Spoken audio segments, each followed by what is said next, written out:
মলদার চিকন হয়ে গেছে। এই চিকন হওয়ার থেকে পরিত্রাণের উপায় কি? মেডিসিন দিলে ভালো হবে না আমাদের অপারেশন লাগবে, এটা জানার বিষয়। মলদার সাধারণত চিকন হয়ে গেলে কখন চিকন হয়েছে এবং কতদিন ধরে আছে এই পিরিয়ডটা জানা খুব ইম্পর্টেন্ট। এই সময়কালে জানা খুব গুরুত্বপূর্ণ। কেন? যেমন ধরেন আপনি শক্ত পায়খানা করতে গিয়ে মলদাটা ফেটে গেল, অ্যাকিউট অ্যানাল ফিসার বলে, সম্প্রতি বা রিসেন্ট সম্প্রতি হয়েছে। অ্যাকিউট অ্যানাল ফিসার যদি হয় তাহলে কিন্তু আপনি মেডিসিন সম্পূর্ণরূপে ভালো হবে, সম্পূর্ণরূপে ভালো হয়ে যাবেন। তাহলে অ্যাকিউট কখন বলে? ধরেন আপনার যখন শক্ত পায়খানা করে মলদার ফেটে গেছে এবং সেই দিন থেকে শুরু করে 2 মাস, এটাকে আমরা একটা টাইম পিরিয়ড মেনটেন বলি। এই যে পিরিয়ডটা, এই পিরিয়ডটা হচ্ছে 2 মাস 8 সপ্তাহ।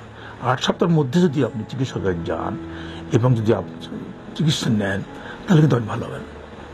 সেই চিকিৎসাটা কি? চিকিৎসাটা হলো আপনি যদি নিজেও ব্যবহার করতে পারেন অথবা কোনো বিশেষজ্ঞ সার্জনের কাছে যেতে পারেন। সার্জন সাহেব আপনাকে অ্যাডভাইস করবে, যেমন হিপ বাথ বলে, গরম পানি গামলার মধ্যে নিয়ে আপনি বসে থাকবেন আধা ঘন্টা করে। সকালে বসেন আধা ঘন্টা, দুপুরে আধা ঘন্টা, রাতে আধা ঘন্টা, ডেলি বসেন। আর একটা মলম পাওয়া যায় বাজারে, মলম দিতেও পারেন, নাও পারেন, না দিলেও কোনো সমস্যা নাই। যদি ব্যবহার করতে চান করতে পারেন, আর ব্যবহার নাও করেন তাও ক্ষতি নাই। কিন্তু এই যে আপনি হিপ বাথ দিচ্ছেন, এই 2-3 বার ডেলি বসছেন, এতে কিন্তু আপনার ইমপ্রুভ করে যাবে। আর কি করতে হবে? পায়খানা নরম রাখার জন্য আপনার প্রচুর পরিমাণে তরি তরকারি খেতে হবে। আপনার খাওয়ার সময় খাবারের তালিকায় যেন প্রচুর পরিমাণে তরকারি থাকে, আঁশযুক্ত ফাইবারযুক্ত খাবারগুলো থাকে, যেমন বেগুন, ঢ্যাঁড়স, পটল, ঝিঙ্গা, চিচিঙ্গা। এই যে তরকারিগুলো আপনি নাম বললাম, এগুলো যদি প্রচুর ফাইবার থাকে বলে আমরা এগুলো অ্যাডভাইস করি। ফাইবারের উদ্দেশ্য হলো যখন আপনি খাবারের সঙ্গে বা ভাতের সঙ্গে বা রুটির সঙ্গে, কখনো ময়দা রুটি খাবেন না, আটা রুটি, গমের আটা রুটি খাবেন, এ সময় তরকারি খান, দেখবেন পায়খানা প্রচুর পরিমাণে বাল্ক বাড়ে, স্টুলের বাল্ক বাড়ে, এবং সেই স্টুলটা কখনোই হার্ড স্টুল হবে না। তাহলে হার্ড স্টুল যদি না হয় তাহলে আপনার অ্যানাল ফিসার হবে না। তাহলে খাবার দাবার দিকে খেয়াল রাখেন।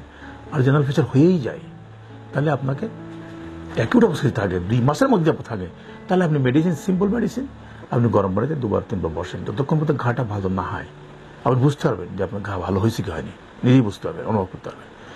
আর যদি 2 মাসের বেশি হয়ে যায়, আমরা বলি ক্রনিক অ্যানাল ফিসার, দীর্ঘস্থায়ী 2 মাস, 6 মাস, 9 মাস, 1 বছর, 2 বছর ধরে আসেন, এটা কিন্তু ভয়ঙ্কর। এটা মলদার বারবার ঘা হতে হতে মলদাটা শুরু হয়ে গেছে, এখন আর পায়খানা হতে পারেন না। এই অবস্থা আসলে কিন্তু আপনার মেডিসিনে কোনো অবস্থায় কাজ হবে না, এবং এই কাজ হবে না তার জন্য আপনাকে সার্জনের পরামর্শ নিতে হবে। এবার আসেন আমরা অপারেশনে যাবো কি যাবো না সে বিষয়ে আমাদের ভাবতে হবে। অপারেশন সাধারণত সবসময় যে লাগে তা নয়, অপারেশন ছাড়াও কিন্তু অ্যানাল ফিসার ভালো হতে পারে। তবে কোন স্টেজে আছে, কতটুকু ইনজুরি হয়েছে, কতটুকু ফাইব্রোটিক কর্ড ওখানে শক্ত দড়ির মতো হয়েছে, এটা নির্ণয় করতে হবে। এটা যদি আপনি নির্ণয় করতে না পারেন তাহলে কিন্তু আপনার কোনো পদ্ধতি, সেটা মেডিসিন পদ্ধতি বলেন আর সার্জিক্যাল পদ্ধতি বলেন, অপারেশন পদ্ধতি বলেন, কোনটাতে কিন্তু কাজ হবে না।